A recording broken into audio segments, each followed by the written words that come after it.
Throughout the ages, images of demons depict frightening supernatural creatures with horns, sharp teeth and nails, with the power to cause great suffering. Perhaps more terrifying than the idea that demons exist is the idea that their spirit has entered into and taken control of an unsuspecting person, even more so when that person is an innocent young boy. One account, in which the cult film The Exorcist was based upon, is the real-life possession of a young boy known as Roland Doe. While Hollywood may have taken creative license, showing the victim's head spinning 360 degrees, much of the film is based on diaries of the priests involved. In real life, over the course of several months, a boy under the pseudonym Roland Doe endured bodily harm and terror that is hard to imagine. Roland grew up in a quiet town in Maryland in around 1935 and was an only child to a German Lutheran Christian family. He read comic books and listened to the radio and was an average student. Not good at making friends with people his own age, Roland developed a special relationship with his aunt Harriet, who was a spiritualist and a self-professed Christian. His aunt saw the Ouija board as a means of communicating with those who had passed on, and when Roland showed interest in it, she showed him how to use it. In 1948, when Roland was 13 years old, Harriet died after a long illness. While a spiritualist like Harriet would have discouraged the use of a Ouija board by a novice like Roland, especially in a vulnerable state, his parents believed that using it would be good for his mourning. It was at this time that he began using the board in hopes of communicating with Harriet. Before long, small noises and cries with no explainable origin began being heard around the family home. Over time, they became louder and more violent, and always when Roland was nearby. Then came the scratching noises. Roland's father initially said the scratching sounds were caused by a mouse or a rat, so he tore up the floorboards and took down wall panels, but never found anything that could be making the noises. His search became rather desperate as the noises gained momentum. The noises were then overshadowed by objects in the home moving on their own. Pictures were reported to come off the walls and be thrown at family members and visitors, and objects levitated. Roland's bed frame would also violently shake at night.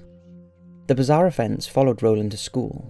In front of his entire class and teacher, his desk began to shake, and all of the contents from inside it were thrown into the air and across the room.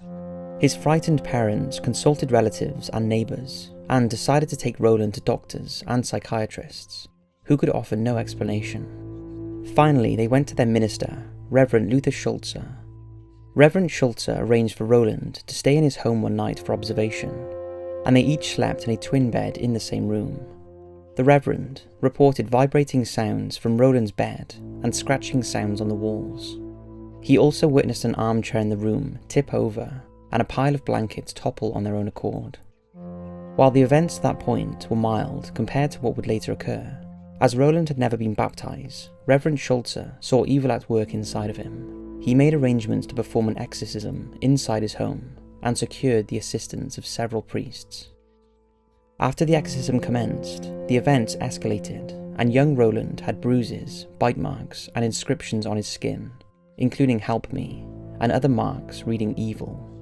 They worried the boy's declining health would make them unable to complete the exorcism, so decided to stop. Roland continued to have scratches on his body, and when one read "Louis," his family believed that indicated they should go to St. Louis, where some family members lived.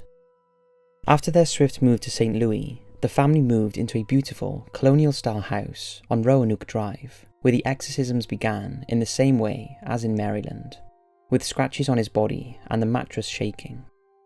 Roland would also speak Latin in a guttural voice that was not his own. Despite what he was going through, Roland seemed calm during the day.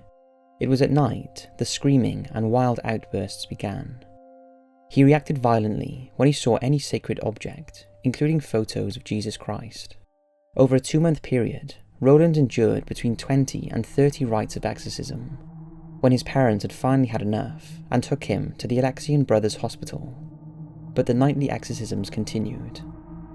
A psychiatrist who was present had written a 16-page account of what he had seen, complete with the descriptions of the phenomena the Doe family had experienced, and instructions for future exorcisms. It seemed the harder the priest tried to drive out the demon, the more aggressive it got. Roland broke a priest's nose, and one of the priests was hospitalized after Roland used a bed spring to cut the priest's arm. One morning, Roland awoke with seizures and yelled at the priests that Satan would always be with him. That evening, at 10:45 p.m, the priest called upon St. Michael, and 7 minutes later, Roland came out of the trance and said he's gone, stating he had a vision that St. Michael vanquished Satan on a battlefield. Father William Bowden, a famous Catholic exorcist priest who performed many of the rites, kept a diary of the cleansing process, which ultimately took several months. After Roland came out of the trance, the strange behaviour immediately ceased, and his family moved back to the East Coast in hopes of leaving this dark past behind. Roland ended up graduating from high school, got married, and had children. While Roland's real identity has been revealed as Ronald Hunkeler, or possibly Robbie Mannerheim, he has never been interviewed. Roland would be over 80 years old now if he is still alive, and everyone else involved has passed away, including the men who banished the evil from his body.